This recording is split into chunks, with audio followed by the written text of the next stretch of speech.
otomatis ketika sejarah perkembangan Islam, di dalamnya ada ajaran, ada prinsip-prinsip dasar Islam, termasuk juga ada pemahaman masyarakat, pemahaman penguasa, pemahaman orang-orang Islam yang mungkin tidak sesuai dengan ajaran Islam yang pokok, mungkin tidak sesuai, ya.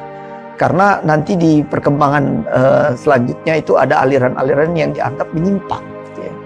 Nah, yang kemarin kita pelajari misalnya ini ada kaitannya. Sekarang kita akan bahas bagaimana dinasti setelah dinasti Abbasiyah jatuh, muncul dinasti-dinasti kecil, ada Ikhshidiyah, ada Tuluniyah, lalu ada dinasti Fatimiyah yang coraknya secara mazhab berbeda, yaitu Syiah. Kemarin sudah kita bahas sampai Mu'izz lidinillah memasuki Kairo, Mesir. Dari Tunisia kemudian mereka bisa menaklukkan Kairo, Qahirah, ya. Itu namanya Fustat, Qahirah artinya yang jelas itu. Lalu Mu'izz lidinillah membangun Al-Azhar. Ya. Mitra JIS yang berbahagia, ketika kita belajar atau mengkaji sejarah Islam sampai pada masa, kita akan ulang sedikit kemarin, sampai pada masa Abbasiyah yang terkena kejatuhan Abbasiyah yang dikenal sebagai dinasti Sunni, kemudian muncul Umayyah, dinasti Umayyah II di Spanyol, lalu Abbasiyah mulai jatuh, muncul Fatimi di Mesir yang kebetulan berbeda aliran besar, ya, dengan aliran besar yaitu Sunni. Dalam kajian ini, mau tidak mau kita akan mengkaji, ya begitu ya mitra JC, ada perbedaan-perbedaan mendasar yang menurut Sunni atau Syi'i itu yang tidak bisa ketemu dalam beberapa hal. Pada masa dinasti Fatimi ini, kemarin sudah kita bahas, mereka mengklaim keturunan Fatimi. Lalu Mu'izz lidinillah ketika masuk Kairo ini berusaha untuk meyakinkan, mempropagandakan bahwa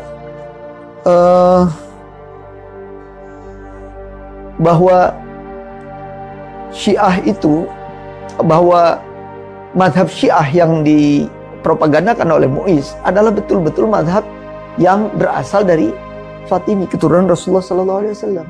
Dan mereka betul-betul mempropagandakan bahwa inilah Islam yang sebenarnya.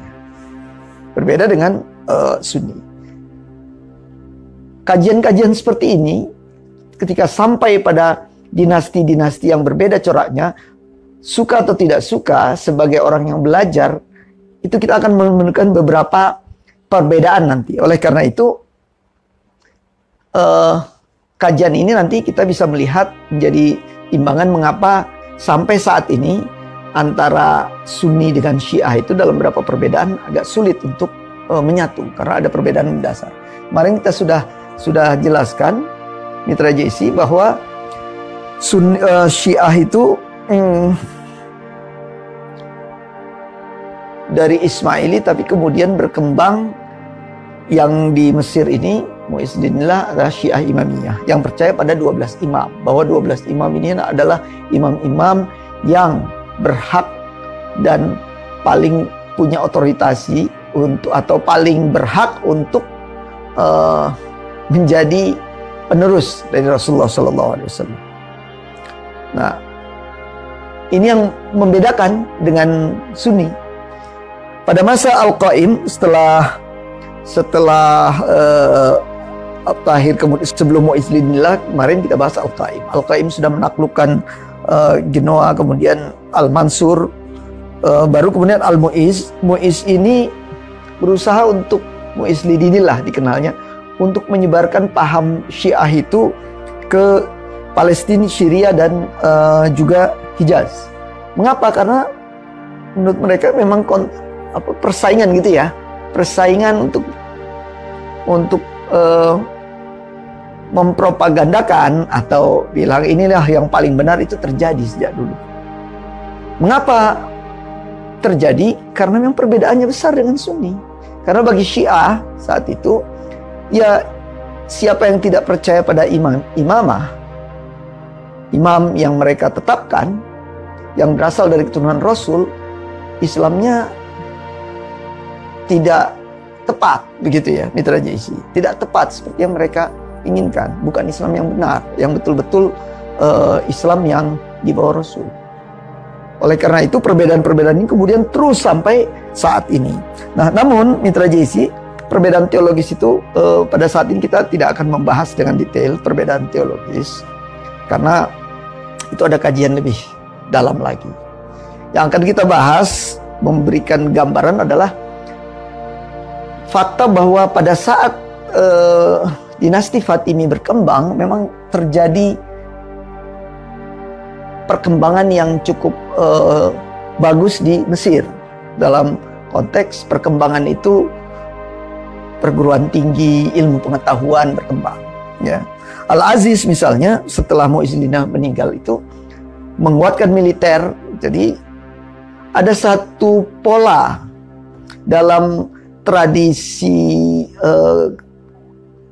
raja-raja atau sultan-sultan Islam itu, tetapi saya kira bukan cuma sultan Islam. Di seluruh kerajaan, di seluruh imperium, itu tradisinya ketika mulai berkembang adalah yang dikuatkan selain politik adalah administrasi, lalu kerjasama dengan bangsa-bangsa lain atau imperium lain, baik negara besar atau negara kecil. Inilah yang dilakukan juga oleh Al-Aziz misalnya. Al-Aziz juga menjalin kerjasama dengan kelompok Sunni. Kelompok Sunninya itu dinasti Ikhsyidiyah dengan Tulun coba dirangkul untuk tetap bekerja sama gitu ya. Lalu kemudian Al-Aziz ini karena cukup lama memerintah, sebagaimana belajar dari peradaban-peradaban atau sultan atau imperium sebelumnya, Al-Aziz mendirikan Bait Al-Hikmah. Ya, Baitul Hikmah ini coraknya tentu corak Baitul Hikmah tidak seperti yang di Umayyah pertama, tapi dia buat ilmu pengetahuan filsafat berkembang juga. Ilmu pengetahuan berkembang, filsafat berkembang, lalu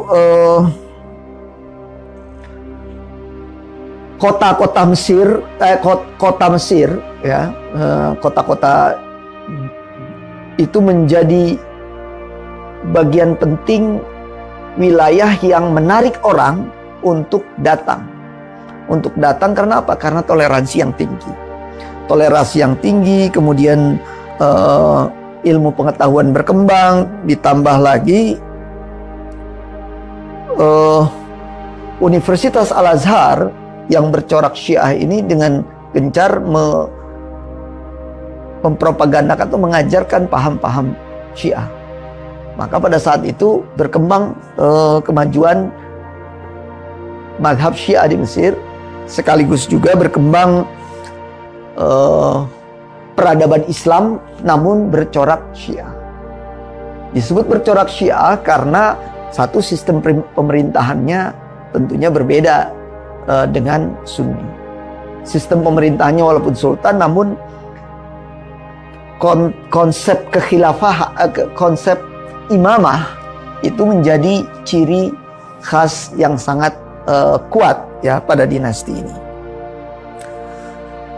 Ilmu pengetahuan berkembang, kemudian Mesir menjadi kota metropolitan, Al-Qahirah.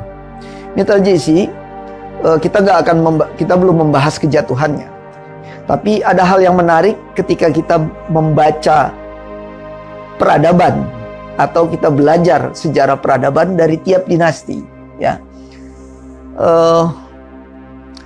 kemarin kita belajar Baghdad yang Sunni, kemudian Umayyah yang Sunni. Hari ini kita masih dalam beberapa minggu ke depan, 1-2 minggu ke depan, kita masih akan membahas tentang Fatimi sampai masa kejatuhannya. Lalu kita bisa melihat mengapa kemudian nanti di akhir saya akan ulas sedikit. Salahuddin Al-Ayyubi itu kemudian akhirnya punya inisiatif untuk menghancurkan dinasti Fatimi ini. Kalau orang yang tidak paham kan, loh mengapa sesama muslim kok jadi perang begitu ya, di tradisi. Nah ini yang harus kita lihat dalam konteks sejarahnya. Dalam konteks sejarah perebutan kekuasaan, kemudian selain kekuasaan tentunya penyebaran paham itu tidak lepas dari politik. Tidak lepas dari politik. Oleh karena itu, ketika kita melihat itu, kita harus betul-betul tahu sejarah dari awal mengapa pertentangan itu timbul.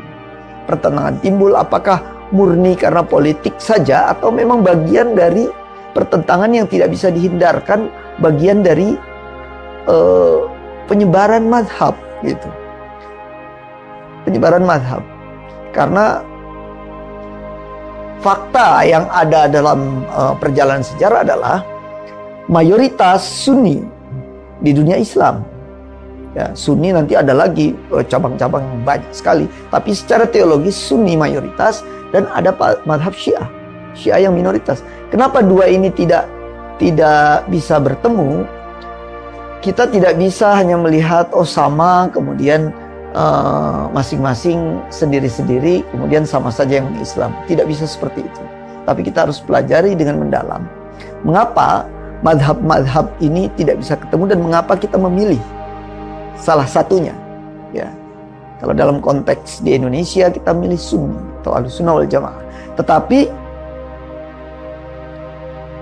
dengan pengetahuan sejarah yang mendalam, Mitra JC, pengetahuan sejarah yang kuat, kita akan bisa untuk menilai, serta kita akan bisa untuk melakukan metode dakwah yang lebih humanis, atau artinya metode dakwah yang tidak akan menimbulkan konflik yang berkepanjangan atau tidak akan menimbulkan konflik fisik atau hal-hal yang menghancurkan kerjasama kedua belah pihak. Ya, tapi di satu sisi itu hanyalah bagian dari usaha untuk meminimalisir. Jadi Mitra JC, misalnya begini, ketika Muiz ya di Kairo itu, di Mesir itu mengembangkan paham Syiah, otomatis ilmu pengetahuan berkembang, mazhab-mazhab Syiah berkembang, kemudian penulis-penulis Syiah juga berkembang menuliskan fikih, kemudian ilmu pengetahuan yang lain, bahasa, filsafat, logika dan sebagainya. Dalam beberapa hal mungkin beberapa kajian fikihnya berbeda, ya sangat berbeda dan sangat perbedaan itu mendasar sekali. Ada yang tidak bisa diterima Sunni, ya begitu pula Sunni tidak diterima oleh Syiah, gitu ya. Namun ketika kita melihat perjalanan sejarah seperti ini, buku pengetahuan yang mereka kembangkan selayaknya harusnya nanti ya Mitra JC itu juga kita baca, kita dalami, kita pelajari. Ini bagian penting dari bagaimana berdakwah kelak, ya, berdakwah kelak dalam berdiskusi atau berdebat dengan mazhab atau dengan kelompok yang lain, tetapi sesuai dengan Al-Quran. Wajadilhum billati hiya ahsan, yaitu berdebat dengan referensi yang kuat, berdebat dengan latar belakang ilmu pengetahuan, dengan latar belakang sejarah, data-data yang kuat, gitu Mitra JC. Jadi tidak hanya masing-masing merasa punya dalil atau masing-masing merasa punya punya kitab, gitu ya. Nah inilah yang kemudian nanti dikembangkan oleh ulama-ulama Islam Sunni dan Sunni lainnya, gitu ya. Karena kita lebih ke Sunni, maka ini menjadi penting untuk diketahui. Tidak mengatakan yang penting semuanya benar, tidak seperti itu Mitra JC. Oleh karena itu kajian kita, meskipun dalam sejarah Islam itu nanti kita akan bertemu lagi Mitra JC, nanti ada dinasti Syafawi. Nah kita akan bahas setelah ini, ada Mogul belum kita bahas yang bercorak Sunni, tapi nanti di Iran ada Syafawi juga bercorak Syiah, lalu nanti sampai Utsmani, lalu baru masuk ke Indonesia. Dan Indonesia nanti juga kita akan tetap ketemu dengan Sunni dengan Syiah, Sunni dan Syi'i. Itu suatu hal yang tidak bisa kita hindari kalau kita belajar sejarah. Oleh karena itu Mitra JC,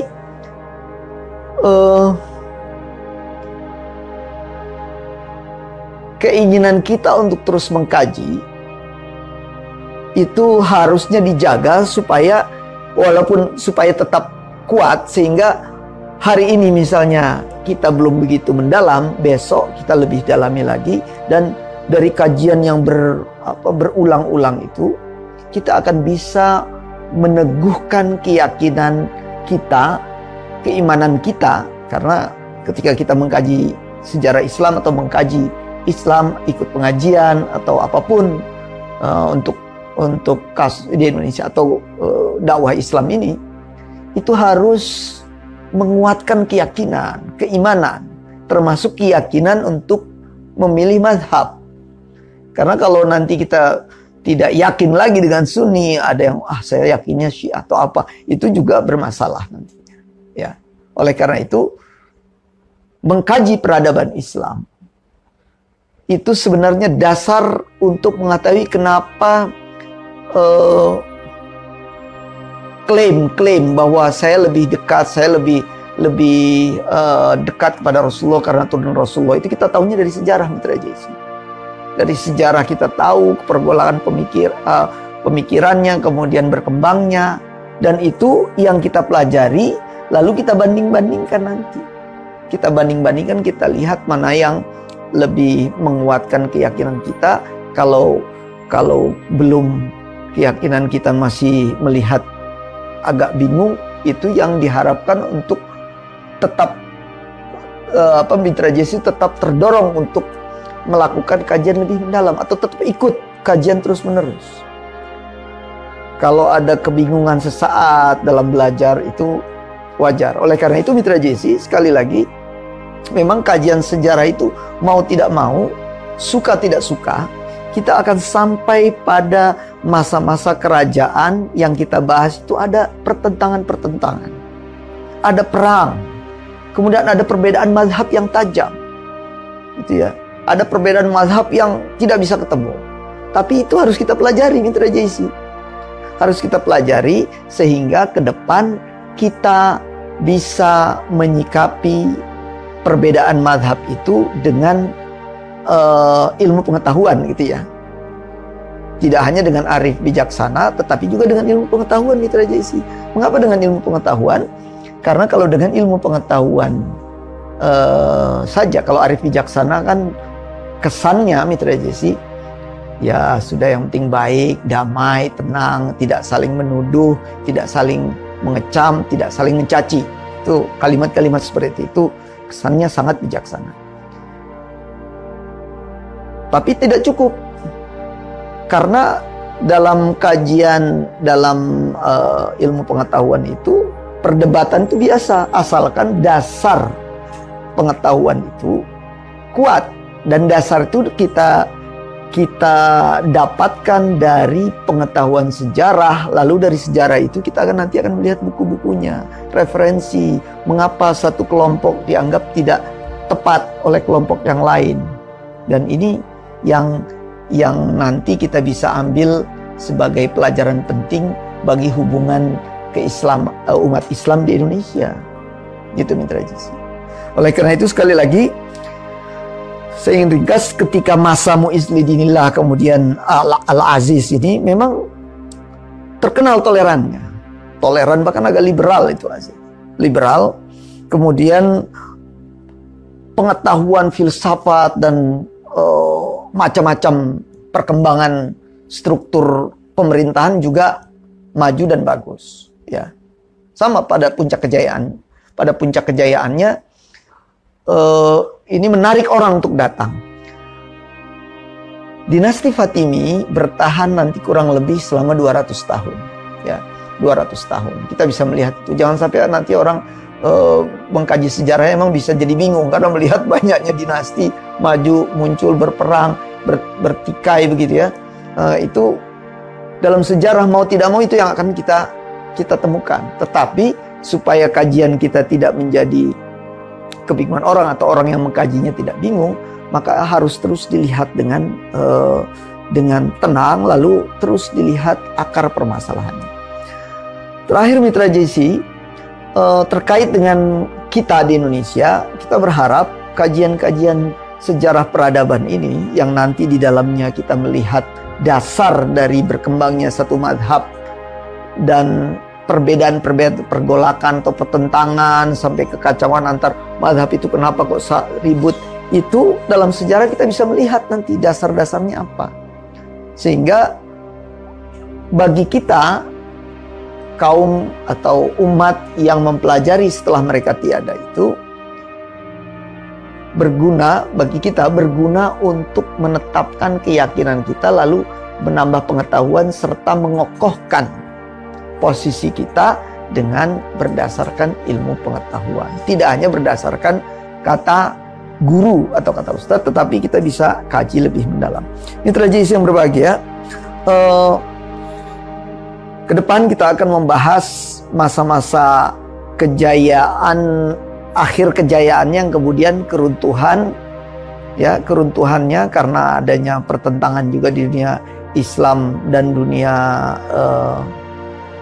saat itu kan nanti akan ada perang salib ya, nanti kita bahas juga, sehingga nanti dinasti Fatimi ini jatuh dari serangan gitu ya Salahuddin Al-Ayyubi, yang dalam tanda kutip kita tahu dalam sejarah Salahuddin Al-Ayyubi yang kemudian merubah Mesir dari mazhab Syiah menjadi mazhab Sunni, yang Al-Azhar kemudian juga berubah menjadi pengajaran-pengajarannya berubah dari mazhab Syiah menjadi mazhab Sunni. Ini setelah masa nanti dinasti Salahuddin Al-Ayyubi. Mitra JIC yang berbahagia, demikian kajian kita pada sore kali ini. Mudah-mudahan Mitra JIC tidak bingung, karena dalam sejarah biasa gitu kita melihat banyaknya pertentangan, perbedaan itu. Namun dari Radio JIC, ya Radio JIC berharap kajian peradaban ini akan memperkaya pengetahuan kita semua, sehingga ke depan kita akan bisa membentuk atau membangun peradaban Islam di Indonesia yang meskipun nanti ada perbedaan-perbedaan, namun perbedaan itu dapat dimanage dengan baik sehingga meminimalisir gitu ya, mengurangi Mitra JIC, mengurangi pertentangan yang bersifat destruktif atau pertentangan yang akan membawa kehancuran bagi umat. Itu guna dari kajian sejarah. Ketika dinasti Abbasiyah mulai runtuh, itu biasa dalam setiap perkembangan zaman itu ada kelompok-kelompok Syiah Khawarij itu selalu menjadi kelompok yang melawan Sunni, yang melawan Ahlussunnah wal Jamaah, atau melawan kelompok-kelompok yang dianggap mayoritas dan berkuasa, karena dianggap mereka merebut kepemimpinan tidak sah, gitu ya. Ini kalau kita lihat dalam sejarah terjadi. Nah, pada masa Abbasiyah mulai melemah inilah dari Syiah Ismailiyah mengadakan pemberontakan. Seperti yang kita lihat kemarin, yang seperti yang sudah kita diskusikan kemarin, kita sampaikan pada minggu yang lalu, dinasti Fatimiyah ini bermula dari Afrika Utara, yang sebenarnya mereka itu adalah orang-orang Ismaili ya, dari paham Syiah Ismailiyah yang cukup keras, yang menentang dinasti Abbasiyah, berkali-kali menentang. Maka beberapa kelompok Sunni tidak menyebut dinasti ini sebagai Fatimi, karena mereka menisbahkan pada Fatimah Az-Zahra, anak Rasulullah SAW, Nabi Allah SAW. Oleh karena itu sebagian menyebutnya Ubaidillah, karena pengasasnya dari dinasti Fatimi pertama ini khalifahnya Ubaidillah, ya. Jadi disebutnya Ubaidiyun. Sebagian menyatakan gitu, namun dalam buku-buku sejarah memang disebut Fatimi. Ini menjadi penting, nanti di akhir kita akan ulas mengapa penting untuk memahami pandangan-pandangan tentang Sunni dan Syi'i, gitu ya, tentang Sunni dan Syi'i bagi kita. Karena kalau kita tidak memahami dengan mendalam, kita hanya menganggap perbedaan-perbedaannya tidak signifikan, padahal ada perbedaan-perbedaan yang tajam. yang sebagian tidak bisa diterima oleh jumhur ulama Sunni. Ini menjadi sangat penting untuk kita lihat alur sejarahnya Mitra JC. Nah, ketika Ubaidillah khalifah pertama itu kemudian menyelesaikan pemerintahannya, berusaha untuk menaklukkan Mesir, namun gagal ya. Lalu kemudian akhirnya terus-menerus dilakukan. Mereka punya basis di Yaman dengan Suriah, Afrika Utara. Ya, dari Afrika Utara kita tahu mereka mengumpulkan pengikut-pengikut, kemudian berusaha untuk membangun kekuatan yang akhirnya memproklamirkan diri lepas dari Abbasiyah. Abbasiyah kan saat itu menjadi dinasti Sunni yang utama, karena Abbasiyah itu yang dinasti terbesar saat itu. Tapi dinasti Abbasiyah itu kan sudah mulai kekuasaannya itu mulai dirongrong sana kemari, mulai lemah, dari dalam sudah mulai lemah. Mulai abad-abad 9 itu akhirnya Abbasiyah jatuh, kemudian ini memproklamirkan diri. Ini kira-kira Al-Mahdi ini didirikan oleh Abdullah Al-Mahdi ya. Al-Mahdi billah, kemudian mereka mulai mengokohkan atau menguatkan pemerintahannya. Dari sini pada masa Al-Qaim yang kedua ini, pada masa Al-Qaim pada tahun 924 sampai 945, itu 924 sampai 945, Al-Qaim ini khalifah kedua berusaha untuk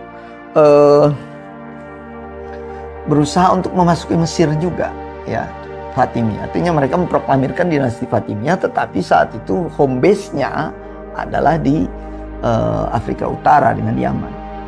Mereka mulai mengumpulkan itu Berber, kemudian orang-orang yang pada saat itu tidak suka pada kekhalifahan Abbasiyah. Lalu setelah itu mulailah nanti mereka mengkonsolidasikan untuk merebut Mesir ya. Tapi pada masa Al-Qaim ini,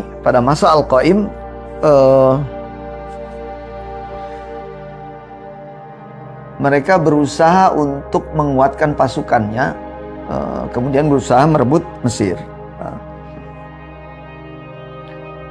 Mitra JC yang berbahagia, yang kedua Abul Qasim Muhammad Al-Qaim bil Amr Al-Mahdi Ubaidillah, itu yaitu tadi 934 sampai 946, 934 tapi 34 sampai sekitar 946. Itu kemudian mengkonsolidasikan kekuasaannya dengan sebenarnya lebih kepada angkatan perang gitu ya. Mengapa lebih kepada angkatan perang? Karena dinasti ini harus betul-betul menghadapi kekuatan besar. Pada saat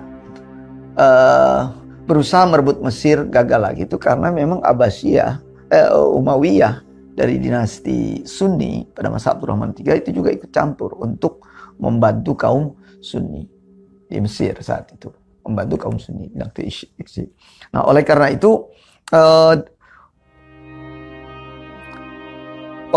itu dinasti ini kemudian menguasai Mesirnya nanti setelah 972, lalu mulai mendirikan sekolah-sekolah, universitas. Ketika menguasai Mesir inilah nanti kita lihat dinasti Fatimi di bawah madhab Syiah berusaha untuk meluaskan kekuasaan dengan sistem pendidikan yang betul-betul mengembangkan madhab Syiah. Mitra JC, ada satu hal yang penting kita pahami, bahwa dinasti Fatimi ini pada masa kedua itu masih belum menguasai Mesir, dan nanti pada saat di gambaran selanjutnya yang lebih mendalam tentang mengapa ada pertentangan-pertentangan yang menjadi sangat penting dipahami ketika dinasti ini pada akhirnya nanti ditaklukkan oleh ditaklukkan atau dikalahkan oleh Salahuddin Al-Ayyubi dari Sunni. Karena bagi sebagian kaum Sunni ini khalifah dari mazhab yang berbeda, walaupun tetap mengaku Islam, dari mazhab yang berbeda, menurut jumhur merupakan ancaman juga disintegrasi umat. Ancaman disintegrasi umat. Oleh karena itulah dinasti ini itu tidak bertahan lama dalam konteks kekhalifahan Islam. Tidak bertahan lama, hanya sekitar, ya dibandingkan Abbasiyah dan Umayyah, hanya sekitar 260-an tahun. Namun hanya pada wilayah-wilayah Mesir itu pun masih terus bertentangan dengan umat Islam mayoritas, ya. Dan pada masa inilah juga nanti timbul perang salib. Perang salib di mana umat Islam dari dinasti Sunni atau tadi yang kita bilang pada saat itu ada Mamluk gitu ya, ada Sunni di Spanyol itu juga tidak cocok gitu ya dengan ini mazhab ini. Mitra JC, sejarah itu menjadi bagian penting dalam memahami mengapa mazhab-mazhab teologis seringkali berbeda dan bertentangan. Karena memahami sejarah itu, apabila hanya seperti Ibnu Khaldun mengatakan, apabila sejarah hanya dipahami melalui peristiwa, lalu tahun, lalu sekedar apa yang terjadi tanpa menganalisanya, maka seringkali sejarah itu akan menjadi satu potret yang buram atau peristiwa yang tidak bisa diambil pelajaran. Oleh karena itu, memahami sejarah sebagai bagian penting dari pengajaran hidup ini menjadi sangat penting dilakukan. Kembali ke yang tadi, Mitra JC. Jadi sejarah pada saat kedua Al-Qaim ini, yang dilakukan sebenarnya hanya konsolidasi di antara di Yaman dan Afrika Utara, kemudian pertentangan dan peperangan dengan Sunni. Pertentangan dengan konflik-konflik dengan Sunni. Karena yang menentang itu adalah orang-orang Sunni juga. Ya, orang-orang Sunni. Mengapa ini perlu kita ketahui? Nanti untuk melihat beberapa kasus pada masa sesudahnya, mengapa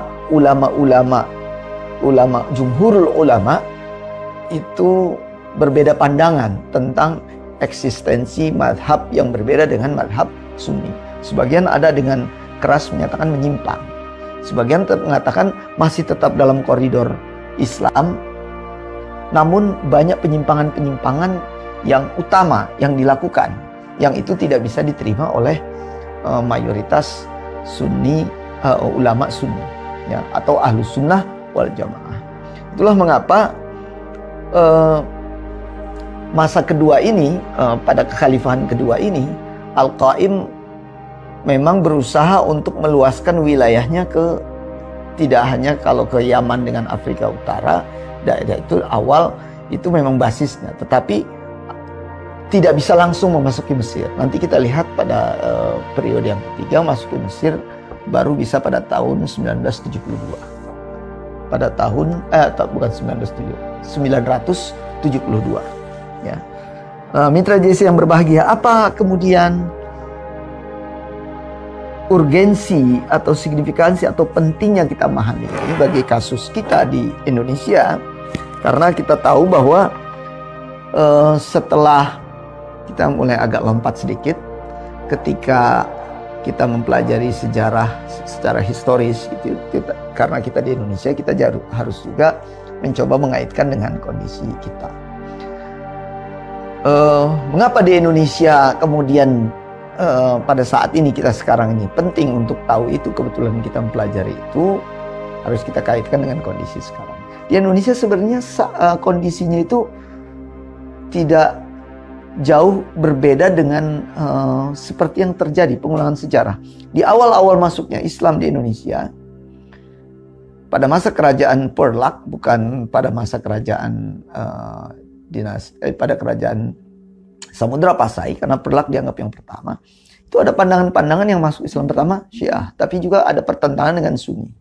Kenapa bertentangan? Karena adanya beberapa doktrin-doktrin atau ajaran-ajaran tentang keimamahan, misalnya gitu ya. Dan ini hal-hal seperti ini yang perlu kita ketahui nanti mungkin lebih mendalam ke depan untuk melihat mengapa dalam sejarah peradaban itu ada dinasti-dinasti yang kelihatan sama Islam, tapi mengapa bertentangan. Bahkan Salahuddin Al-Ayyubi menaklukkan dinasti Fatimi ini yang bercorak Syiah ya, dari Ismaili, kemudian juga mereka kuat di Imamiyahnya. Lalu kemudian Al-Azhar yang awalnya menjadi basis untuk pendidikan Syiah, itu kemudian pelan-pelan menjadi pusat Sunni, gitu ya, menjadi pusat Sunni. Al-Azhar itu hampir 1000 tahun. Nah, mitra JS yang berbahagia, di Indonesia kasus begitu juga dalam sejarah. Namun akhirnya Sunni atau Ahlussunnah wal Jamaah yang lebih utama menang. Lalu kemudian dalam proses selanjutnya mayoritas adalah kaum Sunni atau Ahlussunnah wal Jamaah. Terlepas dari nanti kita melihat mengapa Ahlussunnah wal Jamaah itu nanti kelompok firqahnya banyak, kemudian ada yang keras sekali pada Sunni, ada yang agak longgar gitu ya, atau ada yang cukup liberal mengatakan udah semuanya sama aja, cuma pandangan saja sedikit berbeda. Nah, ini nanti kita akan pelajari lebih dalam di sejarah peradaban Islam di Indonesia. Tapi sebelumnya kita masih masuk ke wilayah-wilayah yang perlu kita ketahui, paling tidak garis besarnya. Di abad pertengahan, sebagaimana yang kita bahas sebelumnya, Abbasiyah mulai melemah dan di situ ada dua kekuasaan Islam. Yang pertama Umayyah kedua itu di Spanyol, kemudian dinasti Fatimi. Yang ini akan yang sekarang ini kita bahas, insya Allah akan kita terus bahas mengikuti alur dari penguasanya dulu, mitra JC. Yang kedua kan Qaim ini. Al-Qaim ini pertama kan Ubaidah al-Mahdi, yang kedua Al-Qaim. Kemudian Qaim ini hanya konsolidasi. Oleh karena itu, dari masa konsolidasi ini dalam sejarah yang kita ketahui, dia mengkonsolidasikan, menguatkan faham Syiahnya, lalu menguatkan dukungan-dukungan dari bangsa Berber juga, kemudian suku-suku Sanhaja gitu ya, menguatkan dukungan. Karena sebelum Mesir ditaklukkan pada tahun 972, ini yang terjadi yang kita baca adalah perebutan wilayah. Memang Abbasiyah jatuh, Abbasiyah jatuh 1111 gitu ya, tapi abad 9 itu Abbasiyah sudah mulai turun pamornya. Raja-raja kecil juga atau kekuasaan pemberontakan banyak, kekuasaan mulai di daerah-daerah yang jauh dari jangkauan menguat. Mitra JS yang berbahagia, oleh karena itu sebagai umat Islam di Indonesia, ketika kita berbicara atau kita membahas tentang sejarah Islam di Indonesia, sungguhnya kita pasti tidak bisa lepas dari sejarah Islam di Timur Tengah, gitu ya. Sejarah Islam di Timur Tengah ini pasti tidak akan terlepas. Mengapa? Karena corak pemikiran dari awal, dari Nabi Muhammad SAW, kemudian ke Khalifatul Rashidun gitu ya, Khalifah yang 4, lalu ke masa dinasti atau kerajaan Islam gitu ya. Madhab teologis atau pemikiran-pemikiran ini, baik yang teologi atau yang fikih, itu terus dilestarikan. Walaupun ada yang tidak bertahan, misalnya Murji'ah, itu tidak disebut madhabnya bertahan. Dulu kan yang ada itu kan yang terkenal kan Ahlussunnah wal Jamaah, kemudian ada Khawarij, ada Murji'ah, lalu ada Syiah gitu ya. Lalu selanjutnya ada kelompok-kelompok Mu'tazilah. Namun ada beberapa kelompok secara resmi itu tidak terdengar lagi, tetapi pemikiran tetap jalan. Bisa kita lihat. Bagaimana kita bisa melihatnya dari pemikiran itu? Ada orang yang mungkin mazhabnya tetap Sunni, tapi pemikirannya mungkin banyak lebih dekat kepada Syiah, lebih dekat kepada Mu'tazilah, lebih dekat kepada Khawarij misalnya dalam beberapa hal. Nah, hal-hal seperti atau Murji'ah, hal-hal seperti inilah yang mengharuskan kita sebagai umat Islam di Indonesia supaya kita tidak bingung dengan banyaknya pemikiran yang berkembang untuk memahami sejarah dari awal Islam sampai dia masuk ke Indonesia. Karena kalau tidak seperti itu nanti orang hanya kata orang, kemudian kata kiainya, kata ustadznya.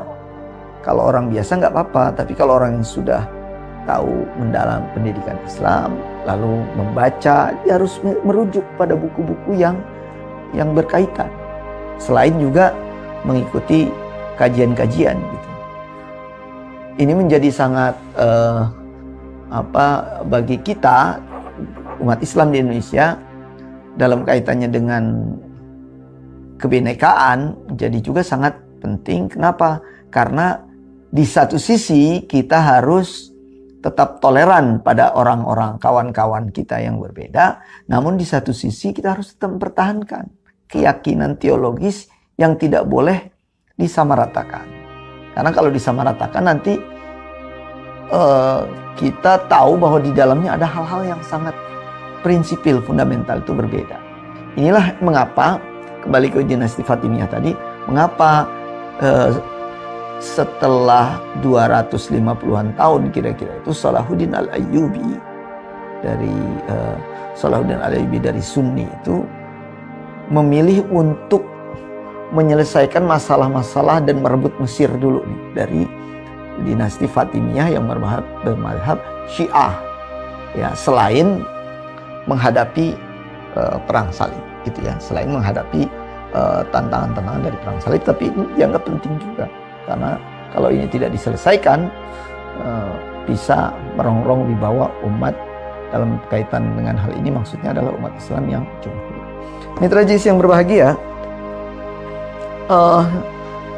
di akhir dari kajian kita pada sore ini adalah penting untuk sekali lagi untuk kita mulai lihat di Indonesia setelah gambaran umum saja kenapa Syiah dan Sunni di Indonesia itu sebagian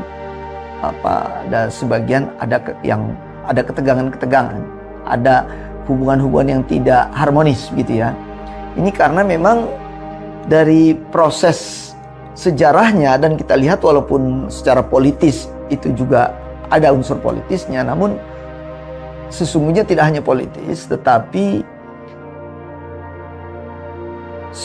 kalangan Sunni, ulama Sunni itu menganggap saat itu dinasti Fatimi yang bermadhab Syiah, Ismailiyah, kemudian juga dikalkan penguatan di Syiah Imamiyah itu, Syiah Imamiyah juga berkembang pada masa dinasti Fatimi ini, karena dianggap oleh sebagian besar ulama Sunni atau jumhur ulama mengajarkan ajaran-ajaran yang dianggap menyimpang. Dan penyimpangan ini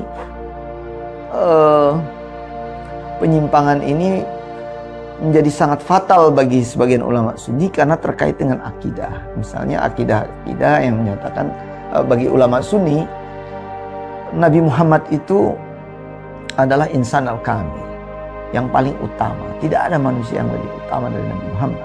Kemudian ulama-ulama itu tidak ada yang setelahnya, tidak ada yang terlepas dari dosa. Orang bisa berdosa ya.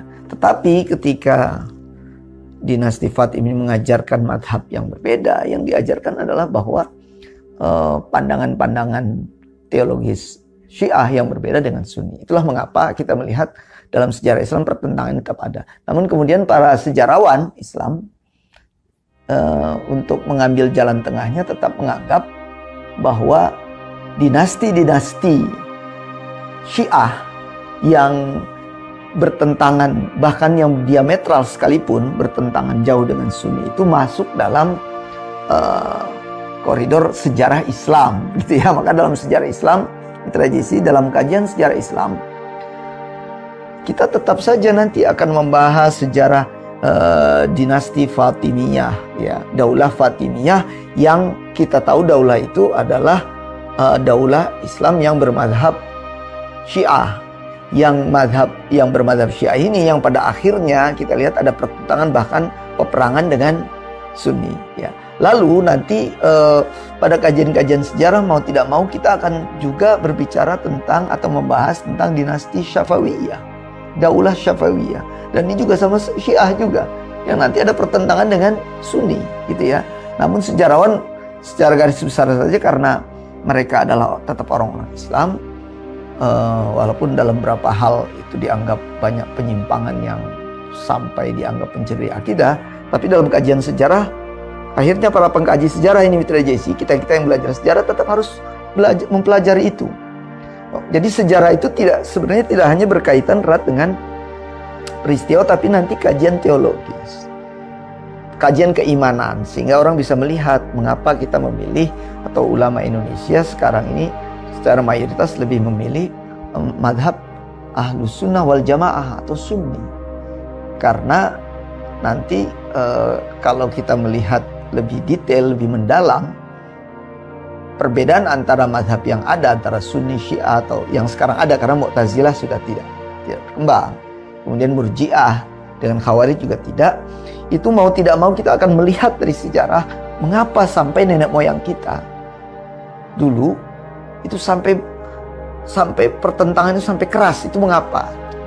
Apakah hanya karena perbedaan penafsiran, tidak ada kaitan dengan akidah? Itulah yang menjadi tugas kita sebagai muslim saat ini, ya, yang memilih Sunni atau Ahlus Sunnah wal Jamaah, untuk membaca dengan teliti, lalu kemudian bersikap dan memahami mengapa hal tersebut terjadi. Mengapa ulama Sunni yang jumhur memutuskan untuk punya pandangan yang misalnya dianggap negatif terhadap Syiah misalnya. Dan oleh karena itu kajian-kajian ini harus merujuk pada kajian sejarah, lalu nanti untuk lebih mendalaminya harus mengecek kitab-kitabnya secara langsung. Gitu Mitra JC nanti. Tapi gambaran umum ini menjadi penting Mitra JC, supaya kita tidak hanya disodorkan oleh peristiwa sejarah, gitu ya. Mitra JC yang berbahagia, mudah-mudahan kajian ini bisa memberikan gambaran awal tentang peradaban Islam sampai masa kemana itu, sampai masa Umayyah dan awal dinasti Fatimiyah, ya. Dari gambaran yang masih besar seperti itu, memang tidak mendalam, mudah-mudahan bisa membuat kita lebih bersemangat untuk lebih tahu secara mendalam, lalu mengkaji peradaban Islam ini dalam kaitannya dengan pemahaman-pemahaman tauhid atau akidah kita. Karena kalau tidak berawal dari sejarah, sesungguhnya kita akan terputus dari, kalau kita tidak mengkaji sesuatu dari perspektif sejarah juga, kita akan terputus dari asal, gitu ya. Asal muasal satu peristiwa, atau asal muasal satu konsep, asal muasal satu pikir. Dan alhamdulillah radio JIC, Jakarta Islamic Center ini memberikan fasilitas, gitu ya, fasilitas ataupun sarana untuk umat Islam mengkaji sejarah peradaban itu lebih terbuka, gitu ya. Dan kebetulan juga alhamdulillah tidak secara formil saja, gitu ya. Dan mudah-mudahan ini menjadi awal yang baik juga untuk membangun peradaban Islam yang rahmatan lil alamin, sehingga pada masa yang akan datang kita bisa membangun peradaban Islam yang rahmatan lil alamin, yaitu toleran juga kepada umat lain dan kepada kelompok-kelompok yang berbeda. Namun di satu sisi kita juga bisa tetap mempertahankan keyakinan kita yang kita anggap sebagai bagian dari akidah kita, keyakinan kita akan kehidupan dunia dan akhirat kelak, ya, terutama berkaitan dengan agama Islam. Demikian Mitra JSI, mudah-mudahan bermanfaat bagi Mitra JSI semuanya. Kita akan lanjutkan di pertemuan yang akan datang, kekhalifahan sampai runtuhnya dinasti Fatimiyah. Terima kasih. Hadanallahu wa iyyakum ajma'in. Wassalamualaikum warahmatullahi wabarakatuh.